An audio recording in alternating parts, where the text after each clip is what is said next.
Hello everyone, welcome to our channel. Last time हमने Monera kingdom start किया था। पिछले वीडियो में हमने उसमें आधा पार्ट कवर किया था, that is up to archaebacteria. आज हम लोग स्टार्ट करेंगे यू बैक्टीरिया से।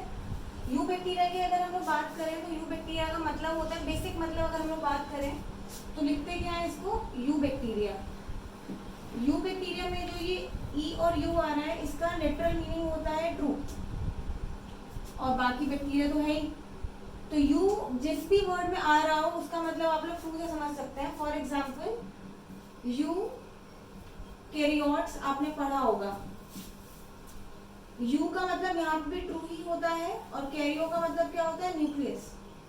मतलब यूकैरियोटिक सेल्स वो सेल्स होती है जिनके पास ट्रू न्यूक्लियस होता है, और कह सकते हैं कि advance type of nucleus present होता है। तो यू का लिटरल मीनिंग क्या होता है, ट्रू। तो अगर बैक्टीरिया के आगे ट्रू लगा हुआ है तो वो भी क्या होगा, ट्रू बैक्टीरिया। अब हम लोग आगे बात करते हैं ये ट्रू है किस सेंस में। सबसे पहली चीज, they have true rigid cell wall. Rigid cell wall बोलने का क्या मतलब है, वैसे तो प्रोकैरियोटिक सेल्स में बहुत सारे हमारे पास मेंबर्स हैं। आर्कीबैक्टीरिया हमने पढ़े, आर्कीबैक्टीरिया में एक्सट्रीम हैबिटेट में रहने वाले हमने मेंबर्स देखे थे। लेकिन यहाँ पे क्या स्पेशल बात है, यहाँ पे सेल वॉल रिजिड हो जाती है। थोड़े बहुत बैक्टीरिया में ऐसा है कि सेल वॉल इतनी रिजिड नहीं हो पाती है, इसलिए वो ट्रू बैक्टीरिया में नहीं आते हैं। लेकिन इसमें जितने ही मेंबर्स हैं वो सबके सब रिजिड सेल वॉल वाले हैं। सेकंड पॉइंट देखो, मेंबर्स आर यूनिसेलुलर, कॉलोनियल और फिलामेंटस।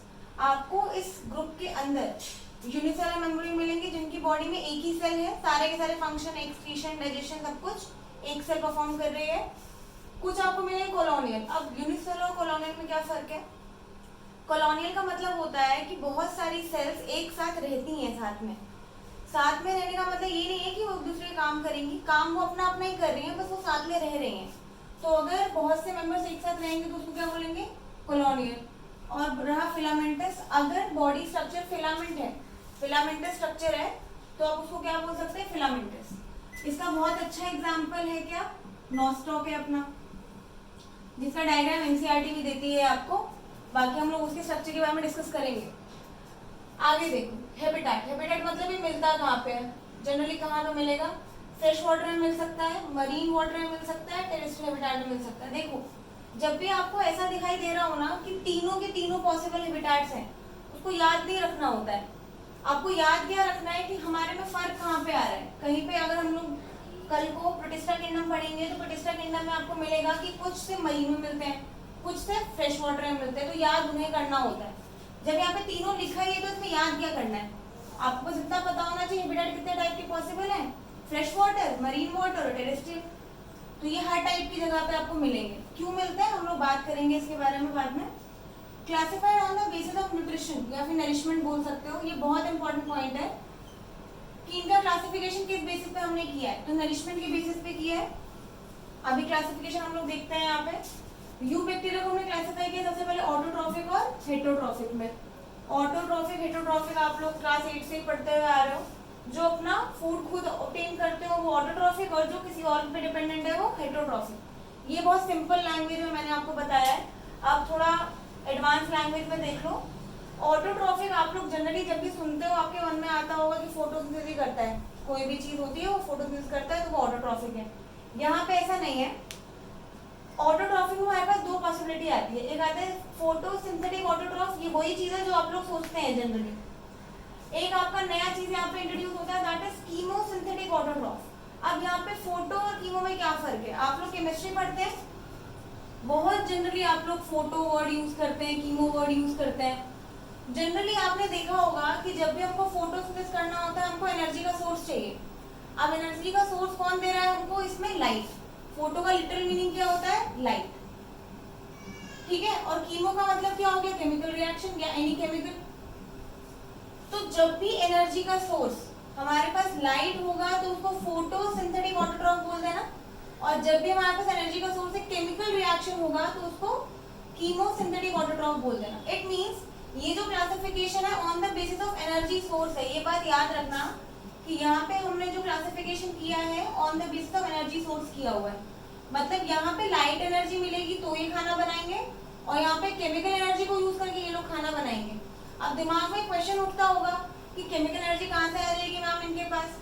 केमिकल एनर्जी वो एनर्जी होती है जो इनके मेटाबॉलिक प्रोसेस से इनको मिलेगी। बाहर से नहीं लेंगे, ये बाहर से सिंपल इनऑर्गेनिक सब्सटेंस उठाएंगे, उसको डिकम्पोज करके रिएक्शंस करके उसको कॉम्प्लेक्स में कन्वर्ट करके जो एनर्जी हम ऑब्टेन करते हैं उसको यूज करके अपना खाना बनाएंगे।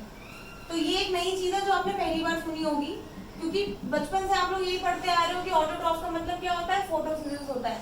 आज से ये चीज अलग हो गई है, दो टाइप होता है, फोटो और chemo, on the basis of energy source. अगर लाइट एनर्जी हमारे पास है तो फोटोसिंथेटिक बोल देना, केमिकल एनर्जी है तो कीमोसिंथेटिक बोल देना। अब हम लोग सेकंड पार्ट पे आते हैं, दैट इज हेटेरोट्रॉफिक। ये तो आपने बहुत बार सुना होगा। जो दूसरा पे डिपेंडेंट है, डिपेंडेंसी की अगर हम लोग बात करें तो दो चार तरीके आते हैं यहाँ पे, लाइक सेप्रोफाइट्स, पैरासाइट्स या फिर डीकम्पोजर्स। यहाँ पे पैरासाइट्स आपको नहीं मिलेंगे, ना ही आपको सेप्रोफाइट्स मिलेंगे, वो लोग फंगस में आएंगे आपके पास। बाकी यहाँ पे डीकम्पोजर्स का बहुत बड़ा नंबर है। डीकम्पोजर्स का मतलब क्या है, they have very much significant role in economic importance. Economic importance का मतलब क्या होता है, इकोलॉजिकल इंपॉर्टेंस का मतलब क्या होता है। देखो, जो भी चीज अर्थ के लिए अच्छी होती है उसको हम इकोलॉजिकल इंपॉर्टेंस में डाल देते हैं। अब डीकम्पोजर्स क्या है, कोई भी एनिमल की डेथ होती है या कोई प्लांट खराब हो गया या गिर गया, अब नहीं बचा, तो उसको हमको क्या करना है, वॉश ऑफ करना, हटाना है। ऐसे थोड़ा ना वो पड़ा रहेगा जमीन पे। तो उसको डाइजेस्ट करने में कौन हेल्प करते हैं, ये हेल्प करते हैं। इसके बाद भी बैक्टीरिया अपने हैं, ये हमारे बैक्टीरिया हो गए। बाकी एक और मेंबर है जो बहुत ज्यादा हेल्प करता है, दैट इज फंगस। तो फंगस और बैक्टीरिया मिलकर डिकम्पोज करने में बहुत बड़ी हेल्प करते हैं। इकोलॉजिकल इंपॉर्टेंस है ये इनकी, कि ये अर्थ को क्या रखते हैं, क्लीन रखते हैं, डेड डिकेइंग मैटर को हटाते रहते हैं, साफ करते रहते हैं। अब आगे देखो, ये तो था क्या, क्लासिफिकेशन था। अब हम यहाँ पे देखो, मैंने एक बहुत इंपॉर्टेंट पॉइंट लिखा है, blooms in polluted water body. अभी हमने बात की कि ये लोग क्या है, हेटेरोट्रॉफ से मतलब ये ऑर्गेनिक मैटर के ऊपर क्या रहता है, डिपेंडेंट। याद रखना, जो भी हेटेरोट्रॉफ्स होते हैं ना, डीकम्पोजर्स हो, पैरासाइट हो या फिर सेप्रोफाइट्स हो, इनका मेन सोर्स क्या होता है, ऑर्गेनिक कंपाउंड्स, ऑर्गेनिक मटेरियल। अब ऑर्गेनिक मटेरियल किसमें मिलेगा, ऑब्वियस सी बात है, डेड डिकेइंग पे। कभी जिंदा था, आज जिंदा नहीं है, लेकिन उसकी बॉडी में ऑर्गेनिक मैटर तो है ना। तो डीकम्पोजर्स इसको रिएक्ट करके खाना बनाते हैं, ऑर्गेनिक मैटर को। तो अब एक बात देखो, पोल्यूटेड वाटर बॉडी क्या चीज होती है, वो वाटर बॉडी जिसमें बहुत सारे प्लांट्स की डेथ हुई होगी, बहुत सारे प्लांट नीचे जाके बैठ गए होंगे जो कि काम के नहीं है, उनको डाइजेस्ट कर कर ब्लूम्स को कन्वर्ट करने में किसका बहुत बड़ा हाथ है, इसका। आप किसी पोल्यूटेड वाटर बॉडी को देखना कभी, उसके ऊपर ग्रीन कलर का पूरा कवर होता है, वो कवर और कुछ नहीं है, उसमें यही होंगे। एक फंगस मिल सकता है आपको, एल्गी मिल सकता है, और तीसरा कौन मिल सकता है, ये। अब आप डिफरेंशिएट नहीं कर सकते कि उसमें एल्गी क्या है, फंगस क्या है और यूबैक्टीरिया कौन सा है, लेकिन वो बनाने में इनका बहुत बड़ा रोल होता है। तो अगर कल को आपको क्वेश्चन आ जाए, आप लोग पेपर देंगे नीट का, उसमें अगर क्वेश्चन आ जाए कि वाटर, पोल्यूटेड वाटर बॉडी को क्लीन करने में किस किस का रोल है, आपको ऑप्शन देंगे। Option A eubacteria, option B आपको दे दिया फंगस, ऑप्शन सी आपको दे दिया बोथ ए एंड बी, और ऑप्शन बी आपको दे दिया एल्गी। देखो, देखा जाए ना तो एल्गी भी आपको पोल्यूटेड वाटर बॉडी के ऊपर मिलती है, लेकिन बच्चे ये आंसर नहीं होता कभी भी, क्योंकि एल्गी कभी भी डिपेंडेंट नहीं है ना, ये प्लांट है तो ये अपना खाना खुद बनाएगी। लेकिन ये और ये दोनों भी दोनों मैंने अभी आपको बताया पॉसिबिलिटी है, तो आपका आंसर विल बी सी, मतलब both A and B will be answer. तो इसके आगे का हम लोग देखेंगे अब कि इनके जो मेंबर्स हैं उनकी क्या स्पेशल क्वालिटीज है। तो अभी हम लोगों ने बात की पिछले वीडियो में, तो यूबैक्टीरिया का हमने इंट्रोडक्टरी पार्ट देख लिया। इसके बाद हम लोग देख रहे हैं जो हमने क्लासिफिकेशन देखा फोटोसिंथेटिक यूबैक्टीरिया और कीमोसिंथेटिक ऑटोट्रॉफ्स का, उसमें क्या फर्क है। तो सबसे पहला point, have pigment chlorophyll A. ये बहुत इंपॉर्टेंट पॉइंट है। आपको अगर कोई बोले, पूछे कि भाई इसको फोटोसिंथेटिक किस बेसिस से बोल दिया आपने, फोटोसिंथेटिक होने के लिए हमारे पास कुछ होना चाहिए, वो कुछ क्या है, पिगमेंट्स होने चाहिए। तो इसमें कौन सा पिगमेंट प्रेजेंट है, तो आप बोलेंगे कि भाई इसके पास क्लोरोफिल ए है, और क्लोरोफिल ए होने की वजह से क्या है, फोटोसिंथेटिक है। अभी क्लोरोफिल ए में क्या खास बात है, क्लोरोफिल ए हायर प्लांट्स में मिलता है। हायर प्लांट्स मतलब क्या, एंजियोस्पर्म्स, जिम्नोस्पर्म्स, ठीक है, इनके अंदर मिलेगा। और ये चीज इनके अंदर मिल रही है, इसलिए ये लोग क्या है, फोटोसिंथेटिक है, ये लोग फोटोसिंथेसिस कर सकते हैं। Next point, they have heterocyst, very much important point. इनके पास क्या होता है, हेटेरोसिस्ट होता है। इनको स्पेशलाइज्ड सेल्स भी बोलते हैं, जो हेल्प करते हैं एंटोफिक्सेशन में। अभी मैंने आपसे थोड़ी देर पहले बात की कि इन लोगों का बहुत बड़ा रोल होता है इकोलॉजिकल इंपॉर्टेंस में। इकोलॉजिकल इंपॉर्टेंस मतलब क्या, कि ये अर्थ के लिए बहुत अच्छे अच्छे काम करते हैं, और अच्छे काम में एक बहुत इंपॉर्टेंट काम है नाइट्रोजन फिक्सेशन। नाइट्रोजन फिक्सेशन करके ये प्लांट्स का प्रोटीन कंटेंट बढ़ाते हैं, सॉइल की फर्टिलिटी बढ़ा देते हैं, और इस चीज़ों की वजह से इसकी इकोलॉजिकल इंपॉर्टेंस बहुत ज़्यादा है। तो ये भी पॉइंट किसका आ जाता है, इकोलॉजिकल इंपॉर्टेंस का आ जाता है, कि ये इकोलॉजिकल इंपॉर्टेंस इसकी क्यों है। सबसे पहला तो मैंने आपको डिकम्पोजर वाली बात बताई, दूसरा ये, ठीक है। बाकी और बात करते हैं इसमें एग्जाम्पल की, हेट्रोसिस्ट मिलता किसमें है, तो आप दो आपके पास ऑप्शंस हैं, एक है आपके पास नॉस्ट्रो, एक है आपके पास एनाबिना। ये तो मैंने बता दिया किसमें मिलता है, ये तो मैंने बताया ही नहीं कि किसमें नहीं मिलता। तो जिसमें नहीं मिलता है वो सुन लो कि हेट्रोसिस्ट एब्सेंट इन किसमें, ऑसिलोटोरिया में एब्सेंट होता है, ऑसिलोटोरिया में नहीं होता, ये याद रखना। ये आपको शायद ही मिल जाए 11th की एनसीईआरटी में। अगर 11th की एनसीईआरटी में नहीं मिलता है तो 12th की एनसीईआरटी में जरूर मिलेगा, क्योंकि वहां पे स्पेशली इसको हाईलाइट करके बताया हुआ है कि हेट्रोसिस्ट इसमें नहीं होता। तो इन दोनों में होता है, इसमें नहीं होता है। तो आपको ये ध्यान रखना है कि किसमें नहीं होता है, क्योंकि एनसीईआरटी यही तो एग्जाम्पल देती है, और इसमें होता है, और जिसमें नहीं होता है वो एनसीईआरटी बताएगी 12th की एनसीईआरटी में। तो आपको ध्यान रखना है कि ऑसिलोटोरियम में हेट्रोसिस्ट नहीं होता, मतलब it can not perform nitrogen fixation.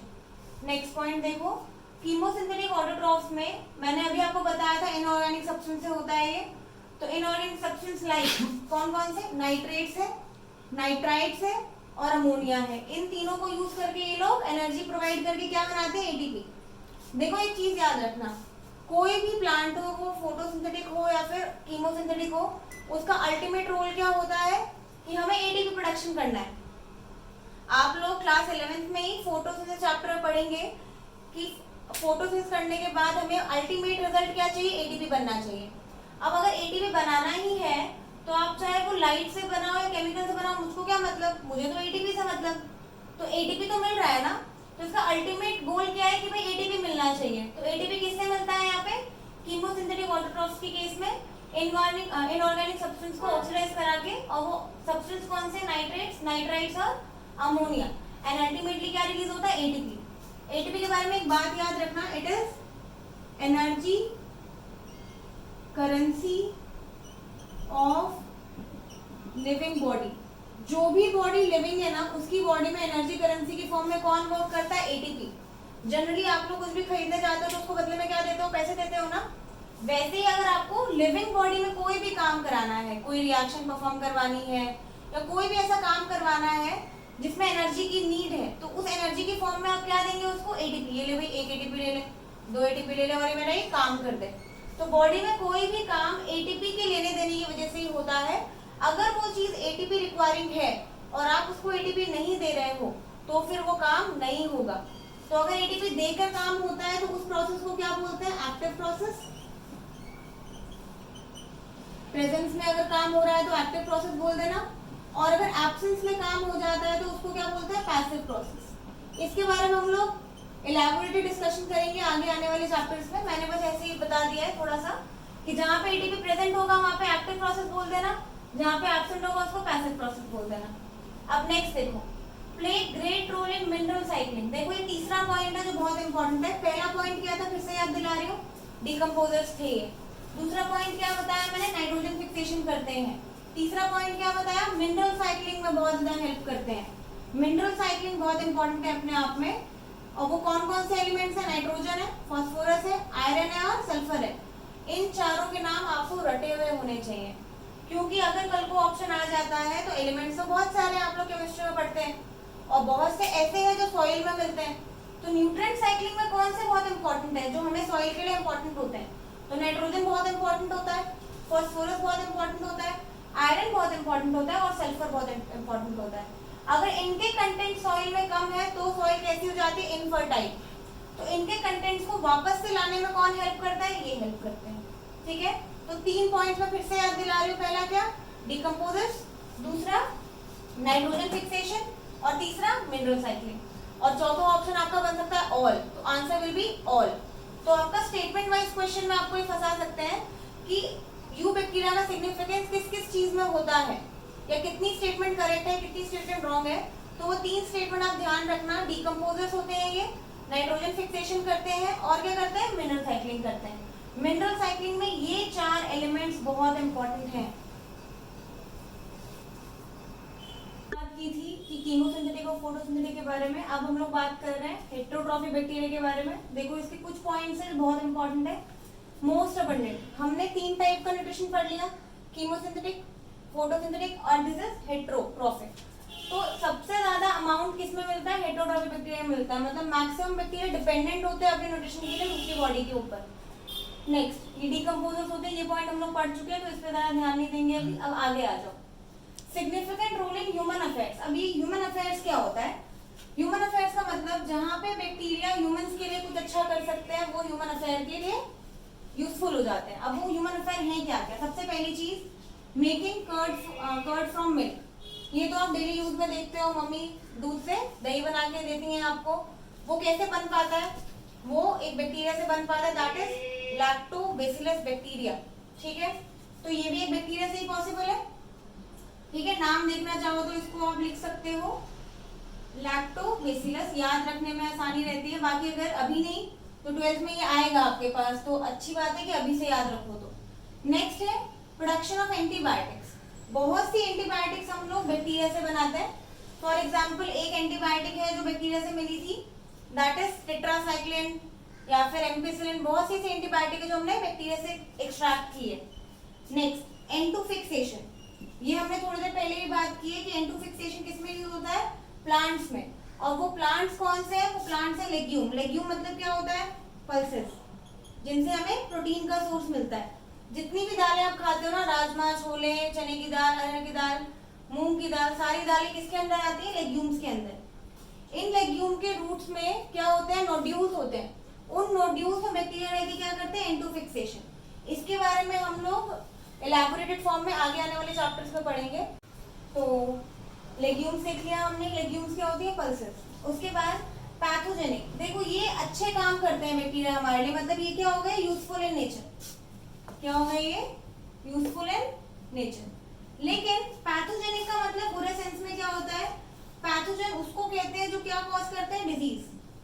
तो डिजीज कॉजिंग ऑर्गेनिज्म को क्या बोलेंगे, पैथोजन। तो पैथोजेनिक मतलब डिजीज कॉज करने वाले। तो ये देखो लिखा है cause diseases to humans, crops and pets. ये ह्यूमन को भी डिजीज कॉज करते हैं, क्रॉप्स को भी डिजीज कॉज करते हैं और पेट्स को भी। इसमें से बहुत फेमस डिजीज है जो आप लोग सुनते हो, कॉलेरा सुना होगा आपने, टाइफाइड सुना होगा आपने और टेटनस सुना होगा। ये तीनों ही डिजीज किसमें होती है, ह्यूमंस में। मैं नीचे एच लिख रही हूँ, इसका मतलब ये ह्यूमन के डिसऑर्डर्स है। सिट्रस कैंकर, सिट्रस कैंकर में जो सिट्रस वर्ड आ रहा है ना, that is lemon like plant. Lemon, मौसमी, संतरा, जितनी भी चीज आप खाते हो जो जूसी फ्रूट्स होते हैं वो सब किसके अंदर आते हैं, सिट्रस के अंदर। सिट्रस के बगीचे में जो डिजीज होती है उसको क्या बोलते हैं, सिट्रस कैंकर। ये भी एक बैक्टीरिया से ही होता है, मतलब ये क्रॉप डिजीज है। मैं इसीलिए इतना कुछ आपको बता रही हूँ ताकि आपको याद हो जाए। इसमें से ये 3 क्या है, ह्यूमन को होने वाली और ये है क्रॉप को होने वाली। अभी तो हम लोग बैक्टीरिया वाला पार्ट पढ़ रहे हैं, तो इसमें कुछ डिजीज बैक्टीरिया वाली आ रही है। कल को हम लोग वायरस कवर कर लेंगे, फंगस कवर कर लेंगे, तो हमारे पास डिजीज का सेट आ जाए। वायरल डिजीज अलग आएंगी, फंगल डिजीज अलग आएंगी और बैक्टीरियल डिजीज अलग आएगी। तो एग्जाम में क्वेश्चन ऐसे नहीं आता है कि बैक्टीरियल डिजीज से बता दो कौन सी है कौन सी नहीं, ऐसे नहीं आता है। आपको पूरा को पूरा एक सेट बना होगा 10-15 डिजीज का और पूछेगा how many are bacterial diseases, option will be 5, 4, 3, 2 ऐसे करके। तो आपको ना सेट्स में याद होना चाहिए बच्चे।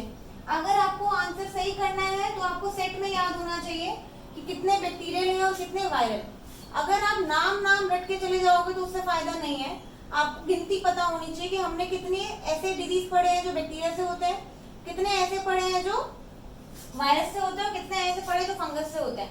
अभी तो हम 11th का क्वेश्चन पढ़ रहे हैं, 12th में भी है हमारे पास ह्यूमन हेल्थ एंड डिजीज करके चैप्टर है, वहां पर भी बहुत सारे डिसऑर्डर्स आप लोग पढ़ोगे। तो आपको सारे के सारे डिजीज का सेट पता होना चाहिए, मतलब कितने डिसऑर्डर बैक्टीरियल पढ़े हैं, कितने डिसऑर्डर वायरल पढ़े हैं और कितने डिसऑर्डर फंगल पढ़े हैं, तब जाके आपका क्वेश्चन सही होगा 100%। नेक्स्ट, अब हम लोग आते हैं रिप्रोडक्शन ऑफ बैक्टीरिया। किसी भी ऑर्गेनिज्म की लाइफ में 2 इवेंट बहुत इंपॉर्टेंट होते हैं। पहला इवेंट होता है ग्रोथ, कि वो ग्रो करना चाहिए। दूसरा इवेंट होता है क्या, रिप्रोडक्शन। इन दोनों इवेंट्स में से कोई भी एक इवेंट अगर आप माइनस कर देते हैं तो वो ऑर्गेनिज्म सर्वाइव नहीं कर सकता है। तो हम लोग बैक्टीरिया की बात कर रहे हैं तो रिप्रोडक्शन की बात कर लेते हैं। देखो यहाँ पे क्या लिखा है, मेनली बाय फिजन। तो अगर क्वेश्चन आपको आता है कि बैक्टीरिया मेनली कैसे रिप्रोड्यूस करता है, तो आप आंसर क्या टिक करेंगे, फिजन। 10th क्लास में आपने बायो वाले पोर्शन में फिजन जरूर पढ़ा होगा। Fission are of 2 types, binary fission और मल्टीपल फिजन। अगर कोई cell at a time 2 daughter cells देती है तो उसको बाइनरी फिजन बोल देते हो आप, और अगर एक सेल मल्टीपल सेल्स दे रही है तो उसको मल्टीपल फिजन बोलते हो। बाकी खैर हम उसमें इतना नहीं जा रहे हैं, बस सिंपली आप लोग इतना याद रखो कि मेनली बाय फिजन। अगर कल को आपको क्वेश्चन आ जाए कि बाइनरी फिजन या फिर मल्टीपल फिजन, तो उसमें अगर आपको चूज करना पड़े तो चूज कौन सा, बाइनरी फिजन, क्योंकि ये मोस्टली कौन सा फिजन करते हैं, जनरली बाइनरी फिजन करते हैं। ये बात आपको याद रखनी है। अब अंडर अनफेवरेबल कंडीशन, अभी अनफेवरेबल कंडीशन क्या होती है, अनफेवरेबल कंडीशन होती है जब उसका अच्छा टाइम नहीं चल रहा होता, बैक्टीरिया का बुरा वक्त चल रहा है। तो बुरे वक्त में तो कोई फिजन करेगा नहीं, क्योंकि जान पे बनी हुई है अभी बात। तो जब बुरा वक्त चल रहा होता है तो बैक्टीरिया क्या करता है, स्पोर फॉर्मेशन करता है। अब स्पोर फॉर्मेशन क्यों करता है, देखो ये मोटी सी सिस्ट बनाएगा, सिस्ट का मतलब होता है लेयर, बना ली, इसको क्या बोलेंगे, सिस्ट। और इसी सिस्ट के अंदर बहुत सारे क्या बना लेगा, स्पोर्स। जहां ये एक सेल से 2 सेल बनाता था, अब ये एक से कितने सारे बनाएगा, थाउजेंड्स ऑफ बैक्टीरिया बनाएगा। अब मान लो बुरा वक्त चल रहा है, कुछ आंधी आई, तूफान आया, बैक्टीरिया मर रहे हैं, तो इतने सारे बना लो कि अगर मर भी गए कुछ लोग तो कुछ तो बचने चाहिए ताकि वो स्पीशीज को कंटिन्यू रखें। तो बैक्टीरिया बहुत स्मार्ट होता है, वो क्या करता है, बहुत सारे ऑर्गेनिज्म पहले से ही बना के रखता है। अगर कुछ भी ऐसा होता है जिसमें बैक्टीरिया की जान जा रही है, तो अगर थाउजेंड्स में से 800-900 मर भी गए तो 100 बैक्टीरिया तो है ना अपने पास जो स्पीशीज को कंटिन्यू रखेंगे। तो ये बात ध्यान रखना। और ये जनरल है, सिर्फ यही नहीं फॉलो होती है, यहाँ पर जितने भी ऑर्गेनिज्म है, चाहे वो कोई सा भी ऑर्गेनिज्म हो, फंगस हो, बैक्टीरिया हो, वायरस हो, सबका एक ही नेचर है। जब उनकी जान पे बात बनाती है ना, तो वो क्या करते हैं, स्पोर फॉर्मेशन करते हैं। और ये जो मैंने आपको डॉट डॉट डॉट बनाया, दिस इज स्पोर्स। एक दिन ये सिस्ट ब्रेक होगी और ये स्पोर्स हवा में और ये जगह जगह फैल जाएंगे, मैक्सिमम पॉपुलेशन बढ़ा देंगे बैक्टीरिया की। नेक्स्ट लास्ट एंड बहुत important point, reproduce by sort of sexual reproduction. देखो यहाँ पे इंपॉर्टेंट वर्ड ये सॉर्ट है। सॉर्ट क्या होता है, सॉर्ट का मतलब होता है कि काइंड उसके जैसा ही, मतलब वो नहीं लेकिन उसके जैसा। अब उसके जैसे से क्या मतलब है मैम, आप बोल रहे हो उसके जैसा। सॉर्ट ऑफ रिप्रोडक्शन का मतलब होता है कि सेक्सुअल रिप्रोडक्शन के जैसा काम करना लेकिन सेक्सुअल रिप्रोडक्शन नहीं करना। ये बहुत इंपॉर्टेंट पॉइंट है कि reproduce by sort of sexual reproduction. अभी सेक्सुअल रिप्रोडक्शन के जैसा कैसे, जनरली आप जब सेक्सुअल रिप्रोडक्शन पढ़ते हो तो आप क्या पढ़ते हो, वेरिएशन आ रही है ऑर्गेनिज्म में, ऑर्गेनिज्म में क्या आ रही है, अडैप्टेशंस आती है, ऑर्गेनिज्म पिछले ऑर्गेनिज्म से बेटर दिखता है। तो ये सब इसके अंदर कैसे आ पाता है, देखो जनरली जब कोई एडवांस ऑर्गेनिज्म सेक्सुअल रिप्रोडक्शन करता है तो किसका अपटेक होता है, इनटेक होता है जेनेटिक मटेरियल का। तो मैंने ये 2 बैक्टीरिया बनाए हैं, ये इसका डीएनए है और ये इसका डीएनए है। तो सेक्सुअल रिप्रोडक्शन सॉर्ट ऑफ का मतलब क्या हुआ कि अपना डीएनए क्या करेगा, इसमें ट्रांसफर करेगा। एंड देन जब ये नया डीएनए ट्रांसफर होगा, तो देखो मैं थोड़ा अलग कलर से दिखा रही हूँ आपको, ये दूसरे बैक्टीरिया का डीएनए है, ये वाला डीएनए, और ये इस वाले बैक्टीरिया का, बैक्टीरिया ए बैक्टीरिया बी। जब ये दोनों पास पास आएंगे तो पता ही क्या होगा, ये दोनों क्या कर जाएंगे, ओवरलैप कर जाएंगे। और ओवरलैप करने से इसको क्या बोलोगे आप, कि मिक्सिंग ऑफ जेनेटिक मटेरियल हुई है।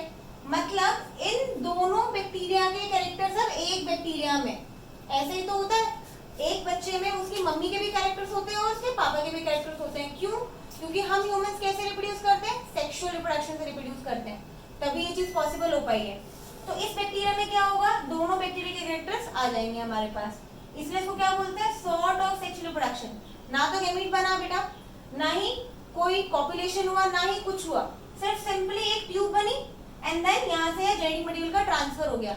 अगर और अच्छे से समझना चाहते हो तो इस ट्यूब को बोलते हैं कॉन्जुगेशन ट्यूब, और इस प्रोसेस को बोलते हैं कॉन्जुगेशन ऑफ डीएनए। क्या बोलते हैं, कॉन्जुगेशन ऑफ डीएनए। बेटा आपकी एनसीईआरटी ये सब वर्ड्स नहीं लिखती है, आप लोग याद रखना चाहो एक्स्ट्रा नॉलेज के लिए, वेरी गुड। नहीं याद रखना, आपको ये क्वेश्चन नहीं आएगा ऐसे इलैबोरेट करके, लेकिन फिर भी बुरे वक्त के लिए ध्यान रखोगे तो अच्छा रहेगा। नेक्स्ट लास्ट टॉपिक, जो इस टॉपिक का लास्ट है, that is very much important organism, mycoplasma. Mycoplasma बड़ा छोटा सा है, कुछ परेशान नहीं करेगा आपको, 4 ही पॉइंट है, याद रख लो। देखो सबसे पहला पॉइंट, इसके पास सेल वॉल नहीं होता, बहुत इंपॉर्टेंट। देखो हमने इतनी चीजें पढ़ ली बैक्टीरिया में, कहीं पे मैंने ये तो नहीं बताया ना कि सेल वॉल नहीं होता, इसलिए ये स्पेशल है, इसलिए एनसीईआरटी इसको अलग से बताती है। इसके पास सेल वॉल नहीं होता तो आपको सेल वॉल नहीं मार्क करना, आपको क्या मार्क करना है, लैक। ठीक, अब आगे देखो, स्मॉलेस्ट लिविंग सेल नोन, मतलब आज तक की जनरेशन में या जितना भी ऑर्गेनिज्म है सब में सबसे छोटा कौन है, mycoplasma. Can survive without oxygen, हम 2 मिनट भी सांस नहीं रोक पाते हैं अपनी, हम बिना ऑक्सीजन के नहीं जी पाते, लेकिन देखो ये कितना ज्यादा डेयरिंग है, ये बिना ऑक्सीजन के जी लेता है, तो can survive without oxygen. Next point and last point, pathogenic to both animals and plants. अब ये मैंने ऐसे क्यों बताया, जनरली हमने नोटिस किया है जो बैक्टीरिया एनिमल को डिजीज कॉज करता है वो प्लांट में डिजीज कॉज नहीं करता, और जो प्लांट में डिजीज कॉज करता है वो एनिमल में डिजीज कॉज नहीं करता है। लेकिन ये ऐसा है कि ये दोनों में डिजीज कॉज कर लेता है, सोचो कितना खतरनाक है। तो pathogenic to both animals as well as plants. तो ये 4 पॉइंट्स है, मैं फिर से समझाती हूँ। इसके पास सेल वॉल नहीं होता। नेक्स्ट, स्मॉलेस्ट लिविंग सेल है, लिविंग बोल रही हूँ मैं, लिविंग, ठीक है। कैन सर्वाइव विदाउट ऑक्सीजन, देखो कितना डेयरिंग काम कर पाता है, बिना ऑक्सीजन के जी लेता है। And then pathogenic to animals and plants both. अब ये जो मैंने आपको पूरा किंगडम वगैरह बताया है, यहाँ से मिनिमम 2 से 3 क्वेश्चन नीट में फिक्स होते हैं, आते ही आते हैं, ठीक है। यहाँ पे बहुत सारे नाम है जो आपको ध्यान रखने हैं, ठीक है, तो इसको ढंग से पढ़ लो। नेक्स्ट वीडियो में हम लोग किंगडम प्रोटिस्टा से स्टार्ट करेंगे। Enough today.